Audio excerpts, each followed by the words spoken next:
Building great programs in a political setting is what I would like to present to you today. Youth have always had the disadvantage of being both young and inexperienced in getting both their voice and needs recognized and heard. To engage in this type of dialogue at the tribal level can be and is frustrating. What has developed over the past 16 years is a series of interlocking programs and activities. These have provided the youth with a series of long and hard engagement within the world. This engagement has allowed the youth of Gila River to both understand and appreciate the efforts of working in a political setting.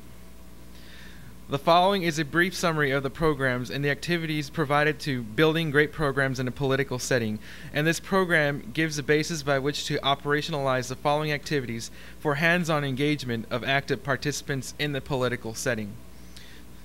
One of our main programs that the Gila River Youth Council hosts every year is the Gila River Close-Up program, which started in 1998.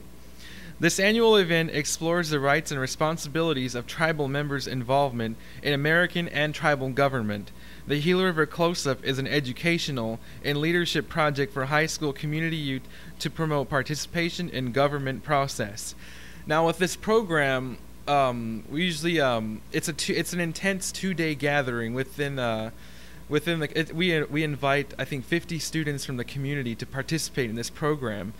And it's we host it. It's at a hotel. It's at a two-day gathering, and that within those 2 days, the kids learn about our tribal government, the 3 branches of our government: legislative, judicial, executive.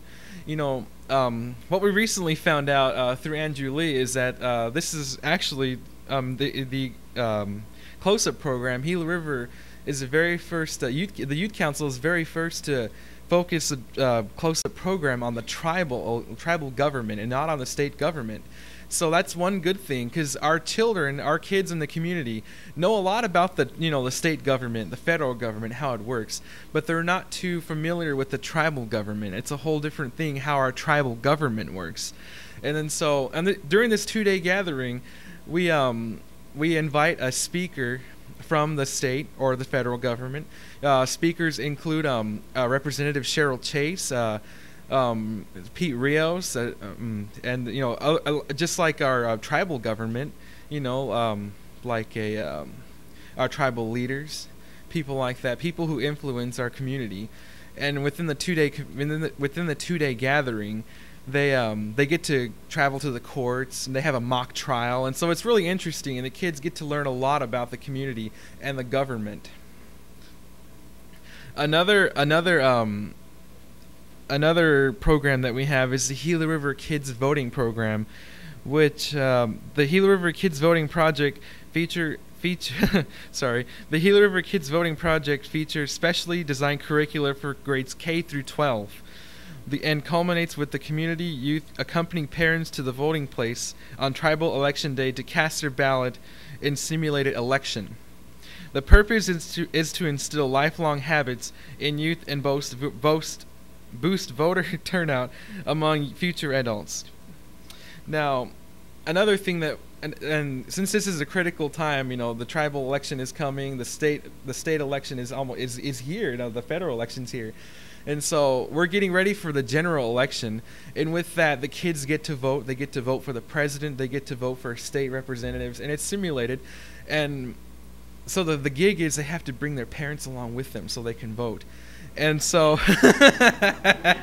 which is a cool thing, because the kids want to vote. The kids, I want to vote, and so the thing is they have to bring their parents with them. And so our tribal election department accredits the kids voting for bringing a 7% increase in voter turnout in our community.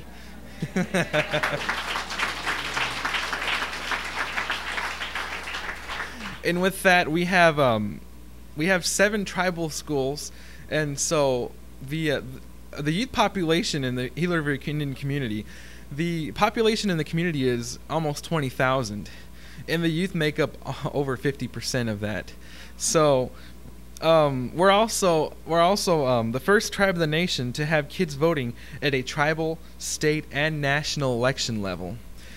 And so with that, the 2005 election is coming up, and so we're getting ready for that, and that's a really good thing. So we're getting really ready for this election. The kids are excited.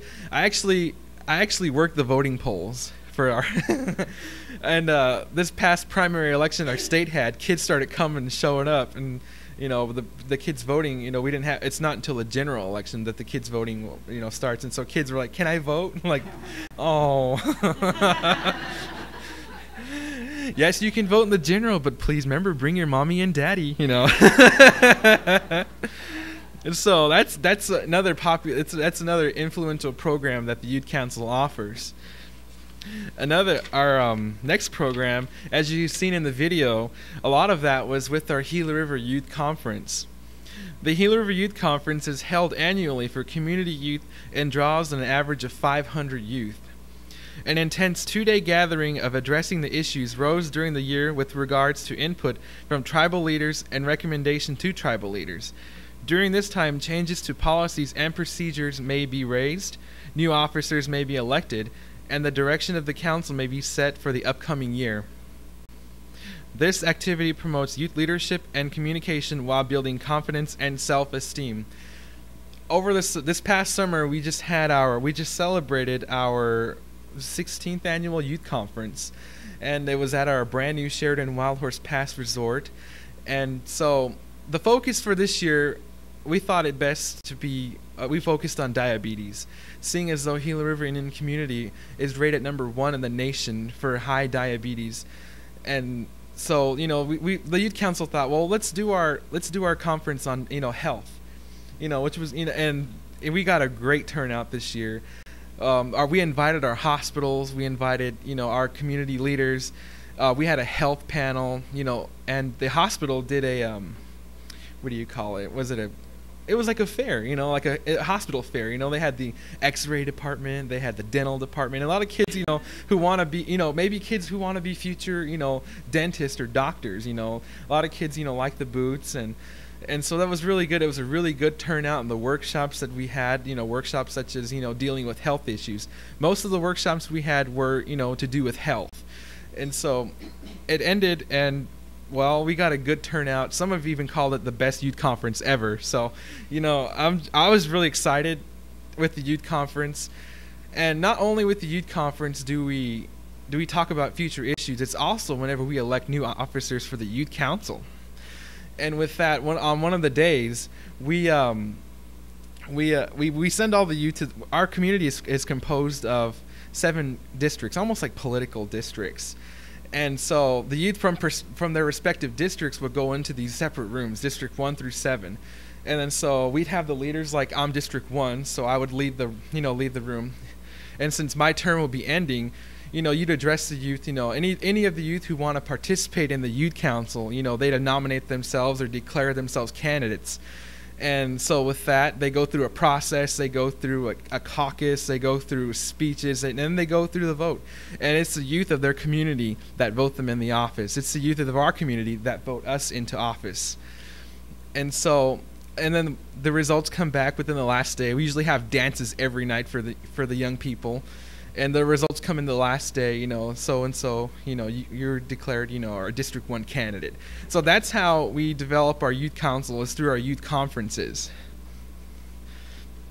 In closing with my presentation, as a result of the Honoring Nations 2002 study, these are the lessons that they concluded with. Statements about the importance of tribal youth should be backed by concrete investments in their development.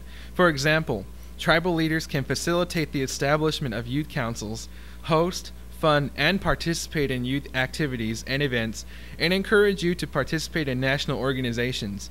These and other investments inspire youth to make positive difference in the community and build up the pool for future leaders. With appropriate training and organizational support, youth can make meaningful contributions to tribal government. They can offer input into the issues affecting their peers, provide guidance and feedback in policy formation, and serve as effective spokespeople for the tribe.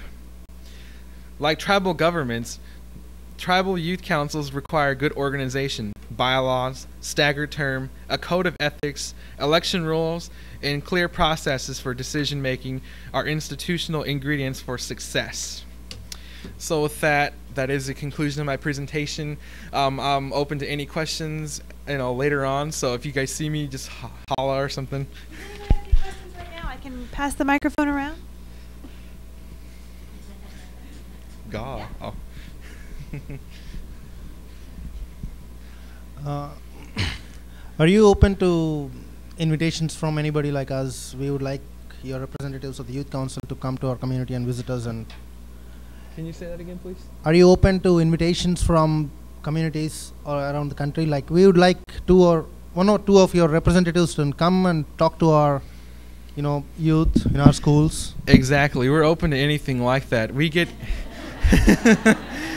Did I hear it right or what? Okay. I hope so. I hope I heard what you said. But we get a lot of invitations from different youth around the country. Youth who want to form organizations just like our youth council. Everywhere we go, we've always meet new people, and they're always fascinated by our program, and they want to form something like this in their community. And so just get in contact with us. I have a business card if you'd like more information about our youth council and how it got started. So, yeah. Does anybody have any questions for Chairman Pico or for Professor Mary Jo Bain or Myron Brown? Yeah. I have a question for the speaker. Are things changing? You said traditionally elders. Oh, I'm sorry. I was talking to the youth council president. Oh. I'm embarrassed. Okay, let me start over. I'm sorry. What I was going to ask is, are things changing at Gila River? Is the elders now making a place for the youth? I mean, it sounds like you've carved out your own, but Yeah. Are they now looking to you for answers to some of the pressing issues there? Well, we're always involved with our elderly nowadays. I mean, we invite them to our youth conferences. This past youth conference, a lot of elderly came. They had so much fun. They danced with, sometimes they would dance with us, or, we'd have a good time with them. So, to answer your question, yeah, we're involved with our elderly now. They have opened up a lot. They have pretty much adapted to our youth council, and so we're very thankful, and we look up to them. And so, if that answers your question.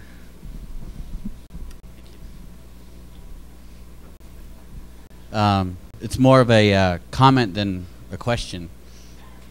After today's presentation, I began to reflect a little bit about what's happening at Lummi. We have the Lummi Cedar Project, which is a youth initiative. We have a youth leadership program in place where they're looking at starting to serve as voting members on our 9 commissions that we have as in advisory capacities to the council.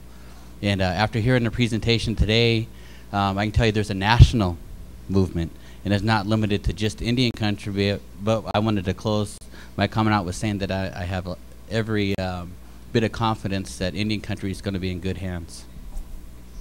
Thank you. One more. I also just to applaud the amazing things you're doing within your community, and sort of to follow up on the I guess the question about the elders is the next question is within the tribal governance and leadership, is it the intention to be able to also have a voice there, or do you have a voice? We do have a voice there. It's a formal voice. The tribal council is always asking us questions. They always want our input, which is a good thing because it never used to happen before 1987. It never was like that. Like Greg and his friends, it was never like that. That's why we formed the youth council. Now that we're formally recognized as a youth council, tribal council now makes some kind of recommendations, like example, a Cardinal stadium that was coming into our community. It was a big issue for our community, and so the tribal council said, well, why don't you guys ask our youth about it? Ask our youth how they feel. What do they think about this big thing coming onto our community? So the head from the Cardinals actually came to our youth council, made a presentation, and is giving out freebies, trying to really trying to really go for that yes vote, and of course. you know, and giving out footballs and all the good stuff. And so, yeah, I mean, it's a good thing. The tribal council is always, we have a voice there. We also present, matters to the tribal council.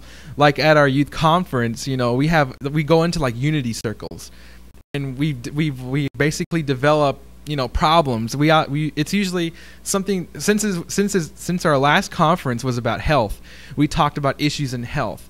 Why is everybody diabetic?